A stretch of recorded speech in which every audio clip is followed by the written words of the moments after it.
BFM Bourse, vos placements, nos conseils sur BFM Business. Et l'on va aussi parler d'intelligence artificielle. Alors on en parle énormément, notamment depuis une grosse dizaine de jours, mais on va en parler sous un angle encore plus précis aujourd'hui grâce à Marie Valaes qui vient de nous rejoindre, analyste spécialiste ESG pour Sycomore Asset Management. Bonjour Marie. Bonjour. Bienvenue sur notre plateau. Alors évidemment, on va évoquer les valeurs en bourse associées à l'intelligence artificielle, mais à travers un prisme précis que vous nous proposez aussi aujourd'hui, le prisme du codage informatique. Oui, l'IA ouvre une opportunité aux spécialistes du codage informatique. Oui, exactement. C'est vrai qu'on parle beaucoup d'intelligence artificielle avec ChatGPT, comment ça a démocratisé pour tout le monde l'intelligence artificielle, mais surtout, c'est quelque chose qui existe dans le monde du code en fait depuis de nombreuses années. Et ça, c'est quelque chose que les personnes dans le monde informatique vont connaître bien, l'intelligence artificielle. Bon, pour ceux qui connaissent un petit peu moins, qu'est-ce que c'est que le codage informatique ? En fait, c'est du texte qui permet de faire de la programmation informatique et on en retrouve partout. Une page web, c'est du code. Une application mobile, c'est du code. Ou même des outils bureautiques qu'on va utiliser tous les jours, par exemple Teams.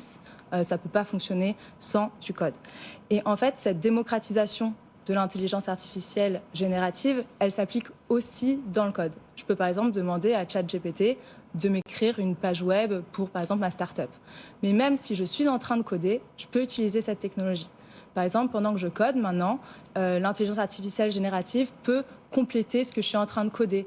Ou bien, par exemple, commenter ce que je suis en train de faire des tests ou même débugger. Donc ça, c'est un peu comme sur un document Word, me faire ma correction orthographique ou ma correction de grammaire. Et ça, c'est un gros gain de temps, de fiabilité, de sécurité. Et bien sûr, ça bénéficie aux entreprises qui vont proposer ces solutions de gestion de code. Et vous nous direz lesquelles sont les mieux positionnées en bourse à vos yeux, en tout cas celles que vous détenez en portefeuille chez Sycomore. Est-ce que demain, tout sera codé par l'intelligence artificielle ?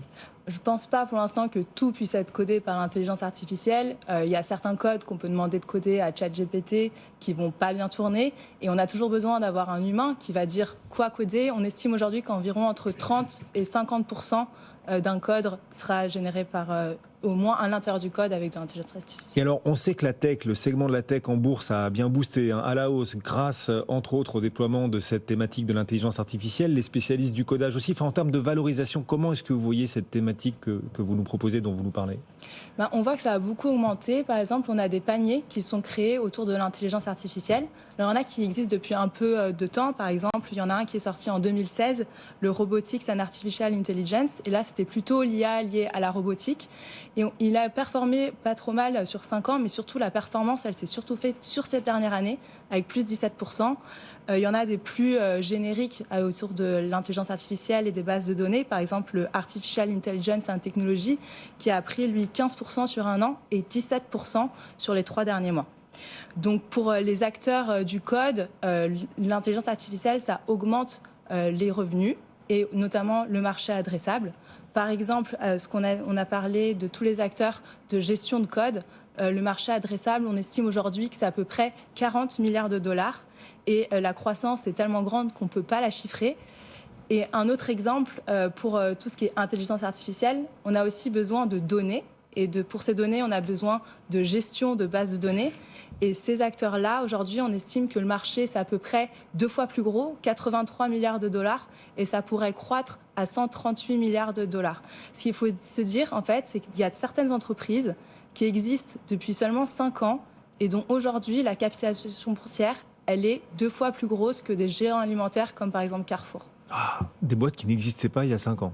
C'est impressionnant, ça va très très vite. Vous, chez Sycomore, comment est-ce que vous accompagnez cette thématique ? Vous nous dites, voilà, l'intelligence artificielle va aussi transformer l'univers du codage informatique. Les sociétés de codage verront leur business complété, peut-être transformé, parfois chamboulé. Vous allez nous expliquer tout ça à travers des exemples de boîtes cotées en bourse pour les investisseurs qui nous écoutent, dans lesquelles vous avez confiance pour la suite. Est-ce qu'on peut en citer 1, 2, 3 ? Oui, bien sûr. Donc, quand on pense à ces grosses entreprises cotées, on va tout de suite penser aux géants de la tech. La dernière fois, ici, on avait parlé de Microsoft, qui a racheté OpenAI, donc qui a développé ChatGPT. Et c'est vrai que les géants de la tech, ils ont quand même beaucoup de force pour de la R&D et du rachat. Par exemple, pour les entreprises de gestion de code, Microsoft a racheté en 2018 GitHub, qui est un hébergeur en ligne de code. Qui a fait l'actualité en début de semaine d'ailleurs, qui s'était envolé, je crois. Exactement. Et Microsoft aussi a montré une très belle performance en ce moment. Et en fait, pour ces entreprises, pour Microsoft, c'est 2400 milliards de capitalisation boursière. Ils ont racheté GitHub en 2018 pour 7,5 milliards. C'est moins de 1% de leur capitalisation boursière. Mais il y a quand même des entreprises qui sont plus petites et donc encore indépendantes et qui proposent le même type de solution. Oui, GitLab, alors pour ceux que ça intéresse, GITLAB, et puis vous qui nous suivez, vous pourrez trouver aussi dans quelques minutes le replay et l'ensemble de l'argumentaire de Marie, bien sûr, sur notre site BFM Bourse. Donc, une idée de valeur que vous détenez dans vos portefeuilles chez Sycomore, mais vous nous le disiez, il y en a d'autres peut-être plus petites, mais aussi intéressantes. On peut les citer. Donc, par exemple, on a parlé là de GitHub avec Microsoft et GitLab, par exemple, c'est une entreprise. Ah oui, pardon, c'était GitHub. Il y avait GitHub et GitLab, c'est à peu près les mêmes types de solutions de gestion de code et qui va être hébergé en ligne.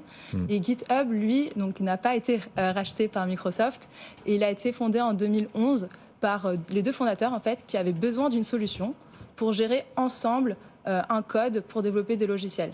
En fait, c'est un peu comme un document Word partagé où si je suis avec un de mes collègues, je veux écrire un article, eh bien, j'ai besoin de savoir qu'est-ce qu'il a rajouté, est-ce qu'il a écrit une phrase qui ne va pas avec mon paragraphe ou est-ce qu'il a supprimé des choses que j'ai dites. C'est un peu la même chose. Et pour GitLab, on voit vraiment que ça a très bien fonctionné parce qu'en 2020, ils ont atteint le statut de licorne, donc plus de 1 milliard de dollars. Et aujourd'hui, sa capitalisation boursière, c'est plus de 7 milliards de dollars.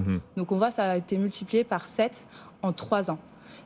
Donc c'est assez fort. Oui. Et nous, en plus, on aime beaucoup GitLab parce que c'est une valeur qui est open source. C'est-à-dire que tout le code source, il est ouvert.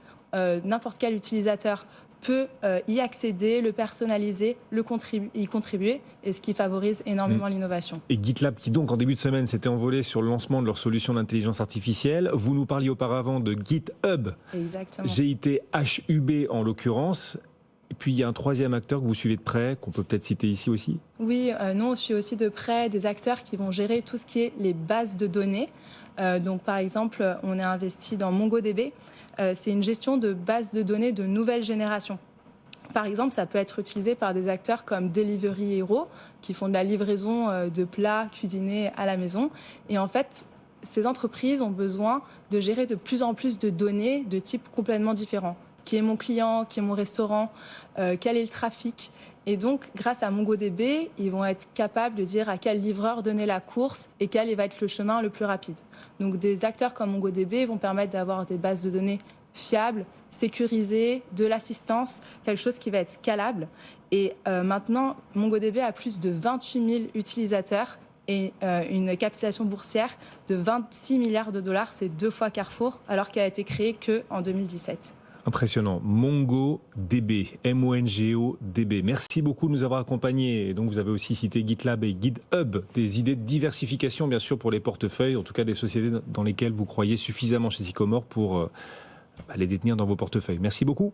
Merci. Bon retour et on continuera bien sûr d'évoquer l'intelligence artificielle par des prismes et des biais les plus précis possibles. On parlait aujourd'hui du codage informatique, mais c'est vrai qu'il va falloir de plus en plus apprendre à en parler précisément de cette IA à dépasser les concepts parfois un peu trop généraux parce que sur le front opérationnel, les choses pourraient se développer très très vite. Dans un instant, on va se rebrancher à la séance du jour. Le CAC 40 est toujours hésitant, pile à l'équilibre à l'instant, 7222 points. On va rejoindre nos experts, nos analystes techniques et puis on parlera des cryptos aussi puisque Binance donc annonce que certaines de ses activités en dollars vont être limitées. On voit que ça n'a pas de gros impact sur le Bitcoin. Bitcoin toujours proche des 27 000 $. Nos pros des cryptos seront avec nous pour en parler juste après la pause. À tout de suite.